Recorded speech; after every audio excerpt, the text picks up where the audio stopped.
اللہ ہی اپنے بندوں میں سے جس کے لیے چاہتا ہے روزی فراخ کر دیتا ہے اور جس کے لیے چاہتا ہے تنگ کر دیتا ہے۔ بے شک اللہ ہر چیز سے واقف ہے۔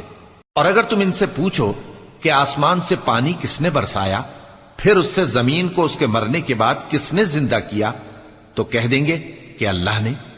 کہہ دو کہ اللہ کا شکر ہے، لیکن ان میں اکثر نہیں سمجھتے۔